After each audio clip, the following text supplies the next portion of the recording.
vamos a hablar un poco acerca de la sección de el perdón de los pecados en el credo, que realmente dice creo en el perdón de los pecados, sería la declaración más completa. Como en todas las ocasiones leemos el credo, creo en Dios Padre Todopoderoso, Creador del cielo y de la tierra. Creo en Jesucristo, su único Hijo, nuestro Señor, que fue concebido por obra y gracia del Espíritu Santo, nació de la Virgen María, padeció bajo el poder de Poncio Pilato, fue crucificado, muerto y sepultado, descendió a los infiernos, al tercer día resucitó de entre los muertos, subió a los cielos y está sentado a la derecha de Dios Padre Todopoderoso, y desde allí ha de venir a juzgar a vivos y muertos. Creo en el Espíritu Santo, la Santa Iglesia Católica, la comunión de los santos, el perdón de los pecados, la resurrección de la carne y la vida eterna. Amén. Vamos a meditar entonces en la sección de creo en el perdón de los pecados. ¿Qué implica el perdón de los pecados? Eh, hay una especie de teología que se hace desde la cultura, desde la subcultura, digo yo, que viene mucho de no sé de dónde lo saca muchas veces, tal vez de las telenovelas o de las películas, de las series de streaming, y es lo que muchas veces permea nuestro pensamiento para concebir este tipo de conceptos, que es el perdón de los pecados o el perdón en general. Y hay muchas frases en torno al perdón, por ejemplo, el de yo perdono pero no olvido, ¿no? Esa es recuerdo una persona que me lo dijo y lo tengo tan en mente. Y yo solo le dije, yo no sé de dónde usted saca las ideas, no sé si mira mucha televisión. O también acerca del perdón, se habla de no poder perdonar a alguien porque ha hecho algo que es inimaginable, ¿verdad? Entonces yo sería incapaz de perdonar a tal persona si esta persona hiciera esto, o sería incapaz de perdonar a tal persona si esta persona hiciera aquello. Así que debemos entender qué dice la Biblia acerca del perdón de los pecados y qué debemos creer entonces para ser salvos acerca del perdón de los pecados. Podemos mencionar por lo menos 5 elementos de lo que significa el perdón. En primer lugar, el perdón es expiar. El Señor usa la expiación y solemos usar el término expiación como sinónimo de salvación. Pero lo cierto es que la palabra expiar está contenida en la salvación y también la palabra expiar está contenida en el perdón de los pecados. Cómo el Señor perdona nuestros pecados, qué implica que Él perdone nuestros pecados. Y entonces, lo primero que debemos decir es que cuando el Señor nos perdona o perdona nuestros pecados, Él expía nuestros pecados. Que Cristo expíe nuestros pecados significa que Él quita la culpa y purifica a los creyentes, purifica al hombre, cumpliendo la justicia de Dios respecto al pecado. Esto no solo cubre la culpa, sino que limpia la conciencia del pecador. Entonces, decimos que la palabra expiación es quitar la culpa y purificar a los creyentes. Algunos versículos que nos hablan de la expiación. Hebreos 9:26, para quitar de en medio el pecado por el sacrificio de sí mismo. Romanos 3:25, a quien Dios puso como propiciación. Aquí la palabra propiciación es otra que vamos a ver, pero en este texto implica también la palabra expiación, y lo vamos a ver más adelante. Y primera de Juan 1:7, la sangre de Jesús, su Hijo, nos limpia de todo pecado. Entonces decimos que la expiación implica quitar nuestra culpa. Es una especie de declaración judicial en la que nosotros ya no tenemos culpa delante del Señor. Lo segundo que implica que el Señor perdone nuestros pecados es que Él propicia. Él hace propiciación por nuestros pecados. ¿Qué significa que Él sea una propiciación o Él hace propiciación por nuestros pecados? Decimos, la declaración más sencilla es que Cristo propicia la ira de Dios. Propiciar significa aplacar la justicia de Dios frente a nuestro pecado, haciendo posible que Dios nos reciba favorablemente. Es el aspecto de la obra de Cristo que nos permite acercarnos a Dios sin temor. En otras palabras, lo que es la propiciación, es que el Señor ya no está airado con nosotros, así nos perdona. ¿Cómo nos perdona? Propicia la ira de Dios, la aplaca, la satisface, satisface la ira de Dios. Como sabemos, el Señor está airado con el pecador todos los días. El Señor no soporta, no tolera al pecador, al pecado en la vida. Y el Señor retribuye con justicia al pecador, dándole lo que merece, que es la muerte eterna. Entonces, en esa actitud de del Padre, del Señor, de Dios, Cristo con su muerte hace que la ira de Dios sea satisfecha. Ya el Señor ya no está enojado, ya su justicia no está buscando a nadie. Pensemos en un juez que emite una orden de captura. Eso podríamos pensar acerca del Señor. El Señor está persiguiendo al pecador para juzgarlo en el juicio. Lo está persiguiendo porque quiere aplicarle la justicia por sus pecados, por sus faltas, por sus crímenes. Así entonces Jesucristo con su muerte propicia nuestros pecados delante del Señor. Es decir, que la justicia del juez justo es satisfecha y no hay nada más que el hombre deba hacer. Algunos textos, como mencionamos, ¿verdad? Él es propiciación por nuestros pecados y no solamente por los nuestros, sino también por los del mundo. Romanos 3:25, que Dios presentó a Cristo como propiciación. Y este es bastante peculiar porque dice que Dios presenta a Jesucristo delante de él, delante de sí mismo.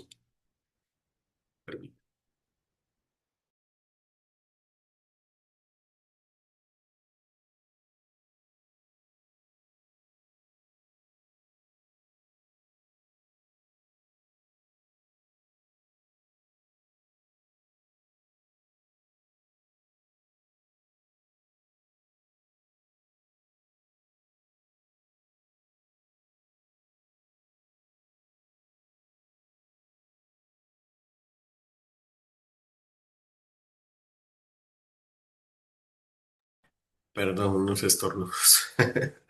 Entonces, Romanos 3:25 nos habla acerca de cómo el Señor es propiciación. Este texto es bastante interesante, permítame extenderlo.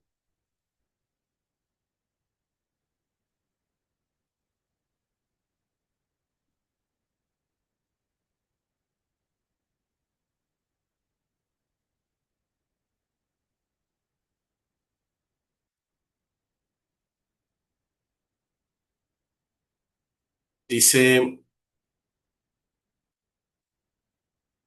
pero ahora aparte de la ley se ha manifestado la justicia de Dios, testificada por la ley y por los profetas.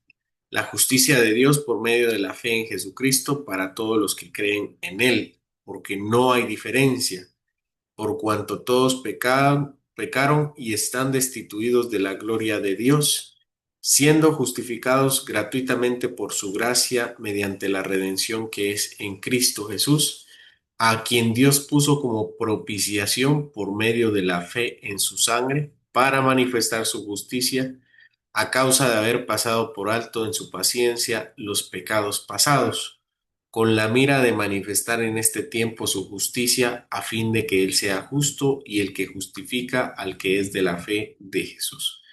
Este texto tal vez pueda sonar muy complicado, pero no lo vamos a estudiar completamente, solo quiero mencionar lo siguiente.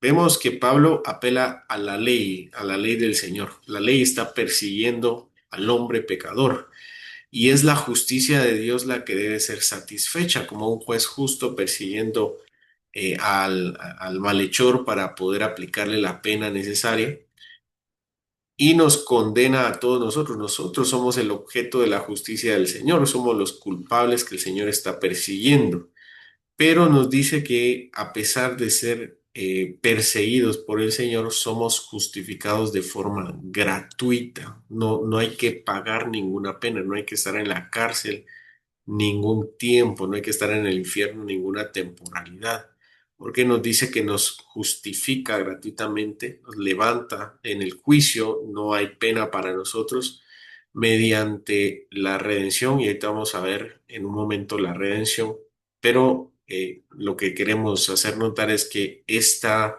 declaración de justicia es gracias a Jesucristo, quien Dios mismo lo puso como propiciación por medio de la fe en su sangre. Entonces Dios mismo nos está persiguiendo para ser juzgados y su ira necesita ser satisfecha o su deseo de justicia necesita ser satisfecho. Sin embargo, es Dios mismo quien provee a Cristo para, para recibir esa condena. Entonces el Señor ya no persiga a nadie para hacer justicia. ¿Y por qué lo entrega? Para manifestar su justicia, para declararle al hombre que hay alguien que lo está buscando para hacerle pagar por todos sus pecados, pero al mismo tiempo darle al hombre la oportunidad de recibir la vida, la liberación a través de confiar en la sangre de Cristo. Aquí Pablo se refiere a confiar en el sacrificio de Cristo, en cómo el Señor recibe la pena en lugar de cualquiera que crea en él. Así que esa es la propiciación. Tenemos el siguiente de Hebreos 2:17. Debía ser hecho semejante a sus hermanos en todo para ser misericordioso y fiel sumo sacerdote en cosas de Dios, para expiar los pecados del pueblo. Vamos a ver este texto más adelante.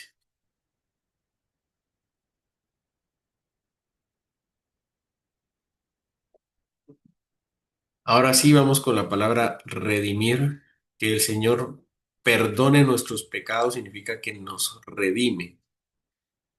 Cristo redime a los creyentes, lo que significa que nos rescata del dominio y esclavitud del pecado, pagando el precio necesario para nuestra libertad espiritual.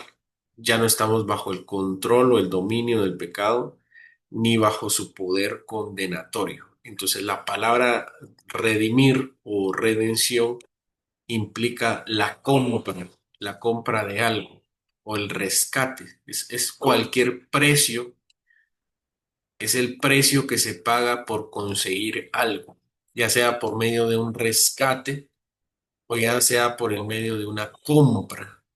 Entonces nosotros estando en el mercado de la esclavitud del pecado, Cristo coloca su sangre como precio, como moneda de pago para comprarnos a nosotros y para comprar nuestra libertad espiritual. Ya no estamos entonces bajo el dominio, ya no somos esclavos del pecado, ya no estamos como reos del pecado. Esa es la palabra redención. Que el Señor perdone nuestros pecados significa que nos compra, que nos da libertad.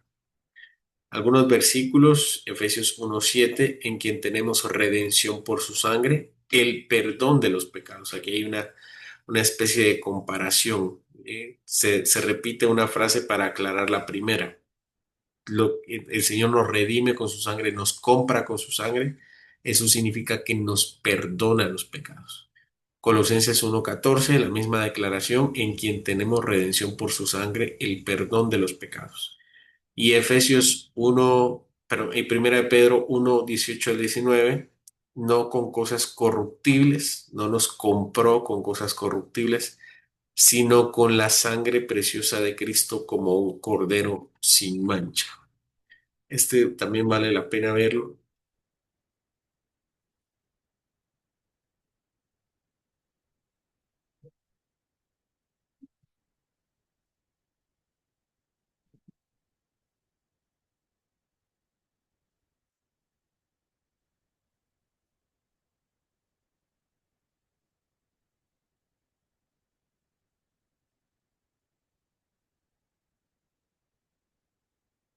Dice el 18 al 19.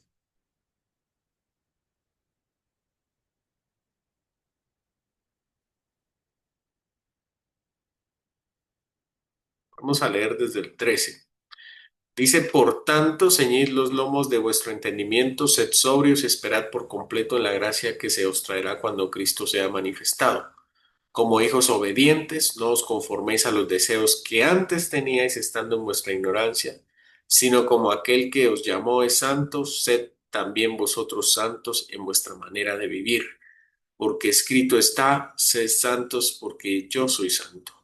Y si invocáis por Padre a aquel que sin acepción de personas juzga según la obra de cada uno, conducíos en temor todo el tiempo de vuestra peregrinación, sabiendo que fuisteis rescatados de vuestra vana manera de vivir, la cual recibisteis de vuestros padres, no con cosas corruptibles como oro o plata, sino con la sangre preciosa de Cristo, como de un cordero sin mancha y sin contaminación, ya destinado desde antes de la fundación del mundo, pero manifestado en los postreros tiempos por amor de vosotros, y mediante el cual creéis en Dios, quien le resucitó de los muertos y le ha dado gloria para que vuestra fe y esperanza sea en Dios.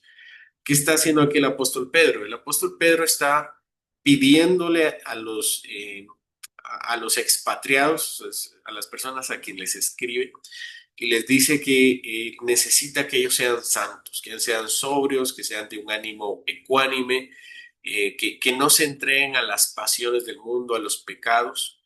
Y dice, no, si ustedes invocan por Padre, es decir, si ustedes tienen al Padre como Dios, entonces compórtense a la altura de ese Padre. Sabiendo, dice el 18, tengan en cuenta que ustedes fueron rescatados. Aquí la palabra rescatado tiene, además de una connotación de un salvamiento, es una especie de salvación, ¿verdad? Como alguien que se está ahogando y alguien entra, otra persona entra y la toma y la saca. No tiene tanto esa connotación, sino más bien como el pago de un rescate, como alguien que está secuestrado y alguien debe pagar una suma para que saquen a esa persona del secuestro. Esa es una idea un poco más apropiada.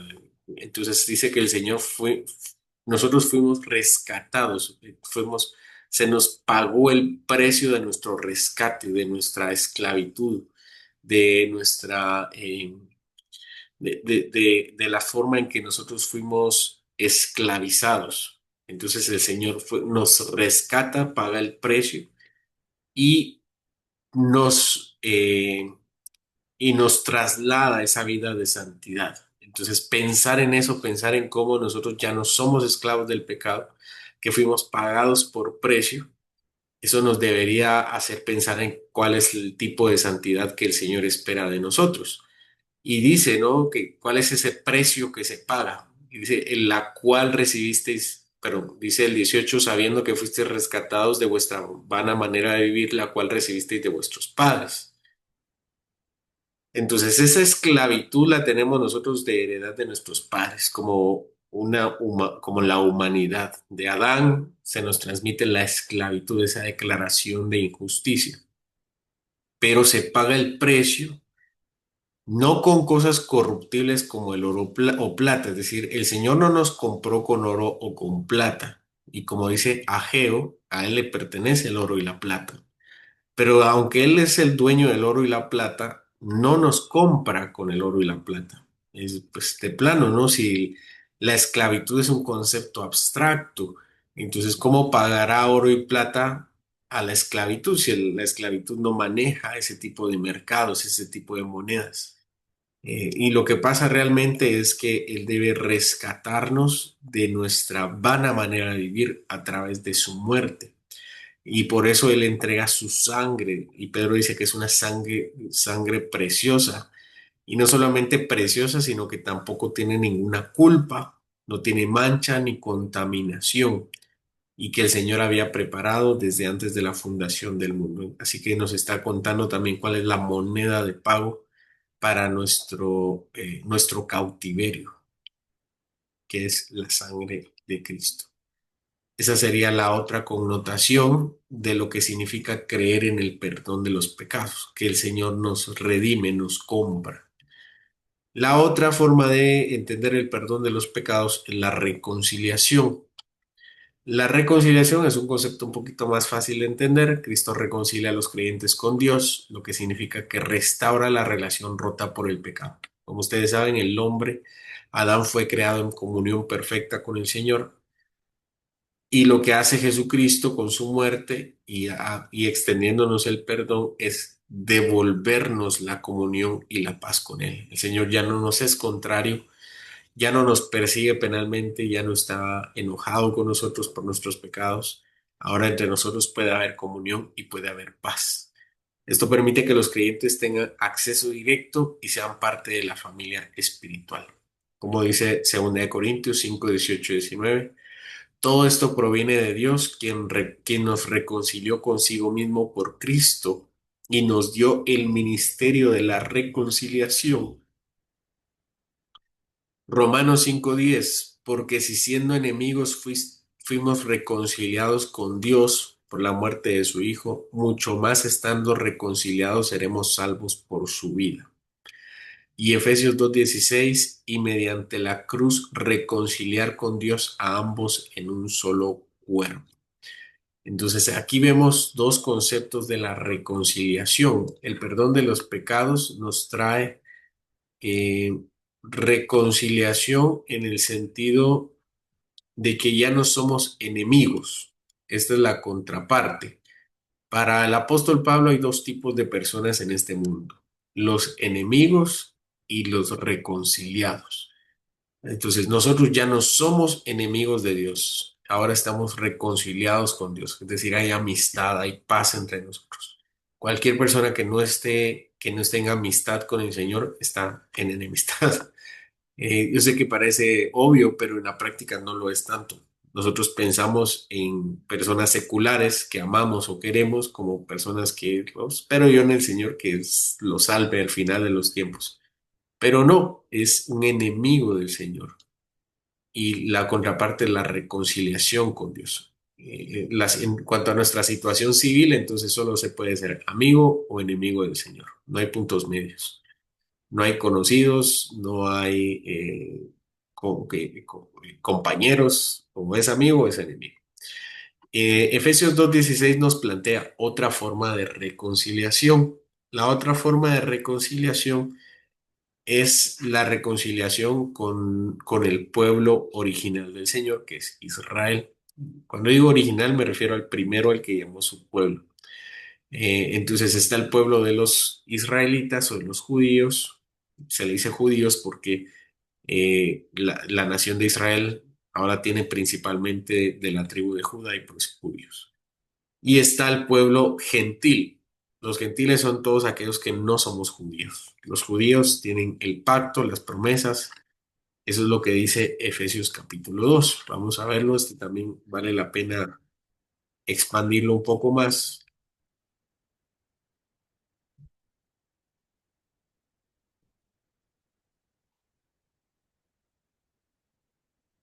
Y aquí plantea exactamente ese mismo.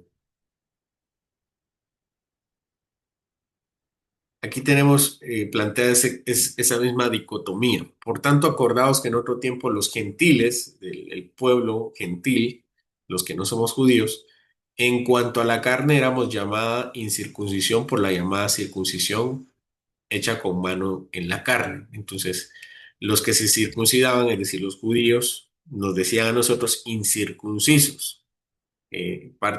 Lo que estaban tratando de decir es que no somos parte del pueblo de Dios, porque la circuncisión era el pacto con Dios. En aquel tiempo, es decir, antes, estaban sin Cristo, alejados de la ciudadanía de Israel, ajenos a los pactos de la promesa, no teníamos esperanza y no teníamos Dios. Esa era nuestra situación como gentiles. Pero ahora en Cristo Jesús, por el perdón de Cristo Jesús, nosotros que estábamos lejos, ahora hemos sido hechos cercanos por la sangre de Cristo, porque Él es nuestra paz, nuestra reconciliación, que de ambos pueblos, de los judíos y los gentiles, hizo uno, derribando la pared intermedia de separación, aboliendo en su carne las enemistades, la ley de los mandamientos expresados en ordenanzas, para crear en sí mismo de los dos un solo y nuevo hombre, haciendo la paz y mediante la cruz reconciliar con Dios a ambos en un solo cuerpo, matando las enemistades, Y vino y anunció las buenas nuevas de paz, otra vez, a vosotros que estabais lejos y a los que estabais cerca. Entonces vemos otra vez esta dicotomía, esos dos tipos de personas. Tenemos los que son enemigos y los que están en paz con Dios. Pero no solo en paz con Dios, sino ahora se habla en paz con Israel. Los gentiles ahora tenemos paz con Israel y tenemos acceso a las promesas de Israel. A Cristo tenemos acceso por medio de la ciudadanía de Israel. Esta es la reconciliación.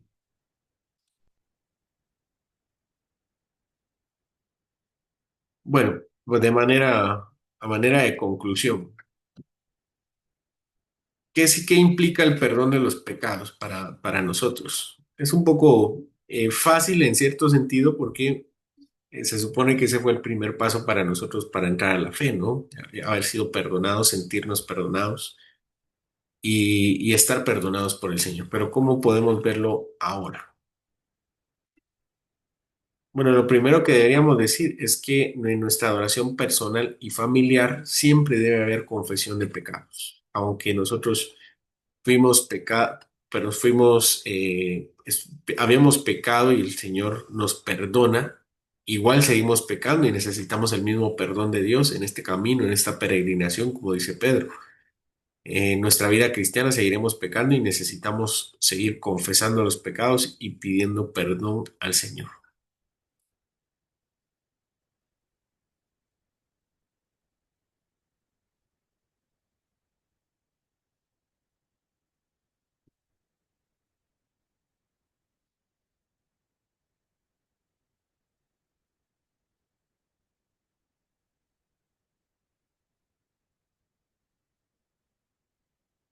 Bueno, el siguiente punto es confesar pronto y confesar bien.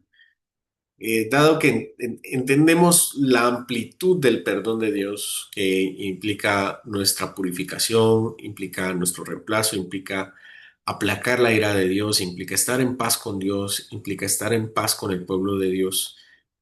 Ahora debemos confesar siempre de forma rápida, ya que sabemos cómo es el perdón de Dios, y confesar bien, sin excusas, sin autoengañarnos, simplemente decir y enumerar nuestros pecados delante del Señor.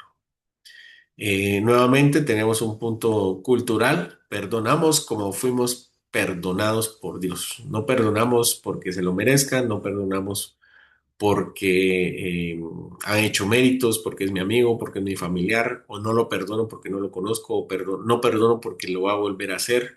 Perdonamos como fuimos perdonados. Es la forma en que debemos vivir. No importa qué ha hecho, no importa si creo que no merece mi perdón, no importa si creo que no es sincero, él debe ser perdonado por mí porque yo fui perdonado por Dios.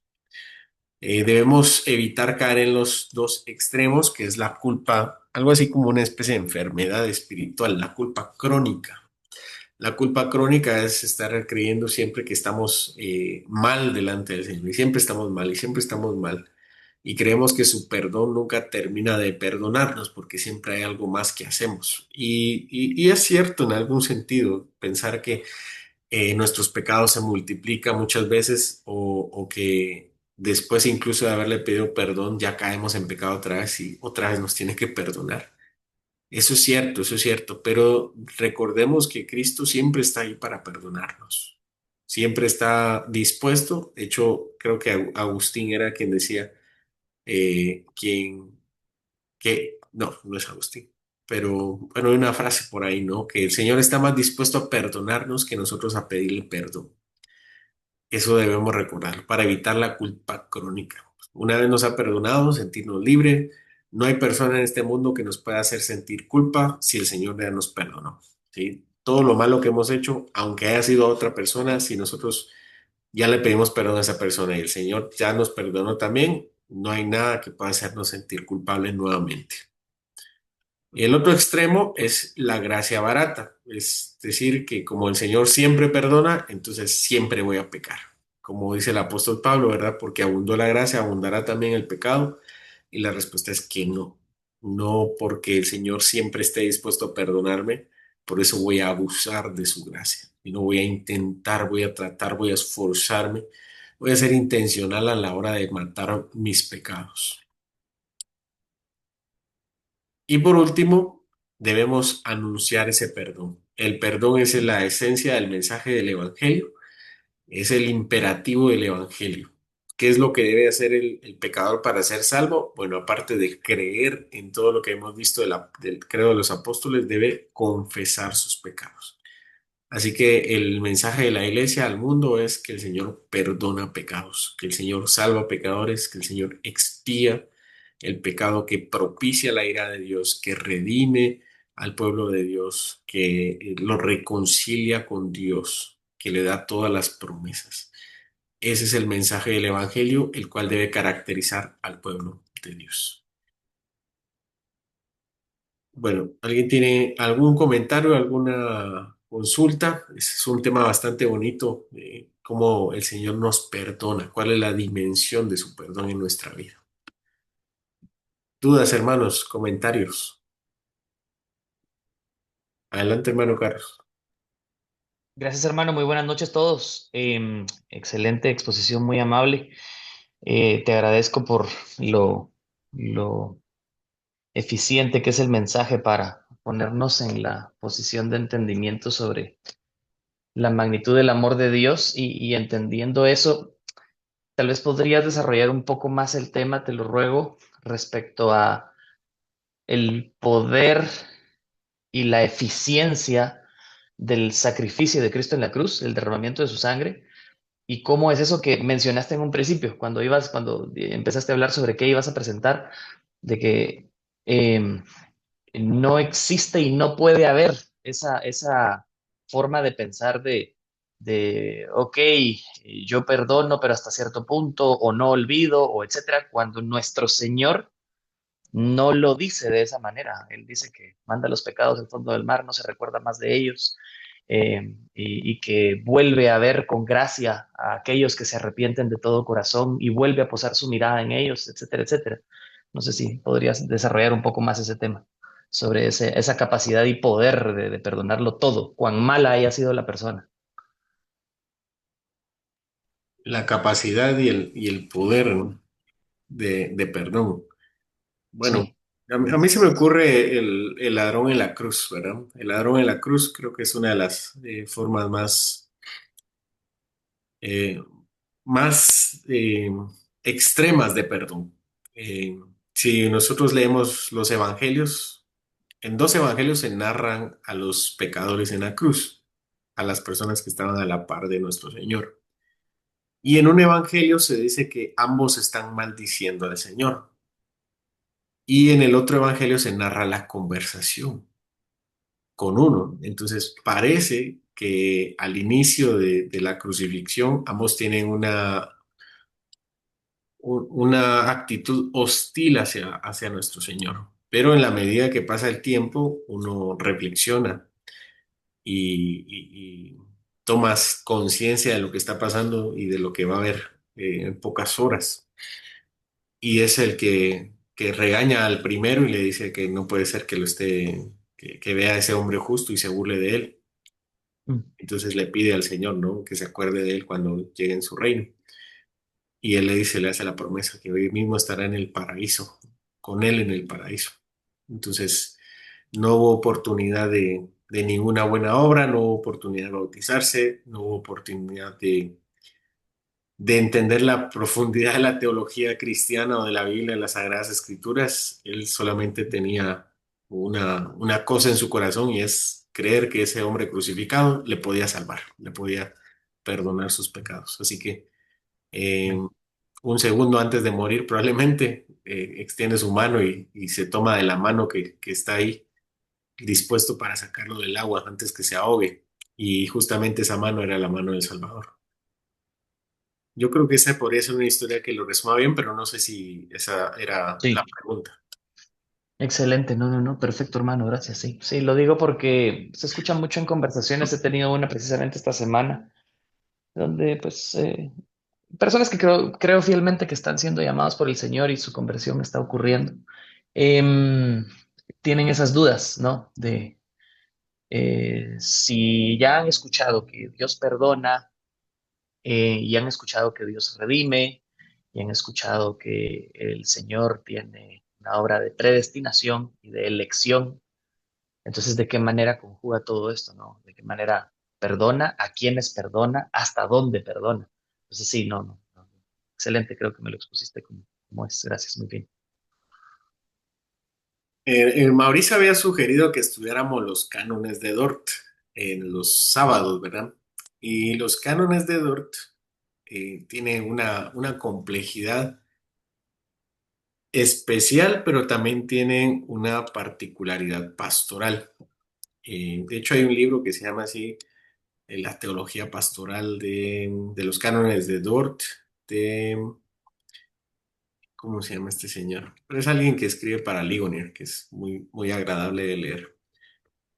Pero solo está en inglés, The Pastoral Theology of the Canons of Dort, creo que se llama el libro. Lo recomiendo.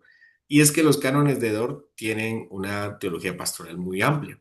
Por ejemplo, son quienes recomiendan, los cánones de Dort son los que recomiendan predicar corto y sencillo en el culto de la tarde para no cargar demasiado a los hermanos.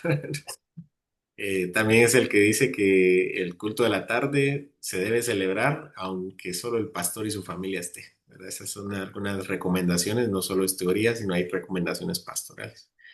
Y una recomendación pastoral que da es que el tema de la predestinación se trate con cuidado, especialmente en temas de evangelismo. Así que tal vez lo mejor no será abordar los temas de la predestinación por una cuestión de confusión. Toda la Biblia es inspirada por Dios y útil para Excelente. hacer del hombre algo imperfecto, ¿no? En pocas palabras. Pero hay textos que son un poco más sencillos de entender, que es el perdón de los pecados, que es la misma idea del pecador en la cruz. ¿Verdad? Los cánones de Ort no dice que no se hable de la predestinación por miedo, no dice eso, pero dice que hay que pensar en que muchos suelen ahogarse en esas aguas tan profundas. Entonces hay que tratar ciertos temas con los hermanos o con las personas en general de acuerdo a su capacidad también. Súper, gracias, hermano. Bueno, hermanos, ¿alguien tiene algún otro comentario, alguna otra duda?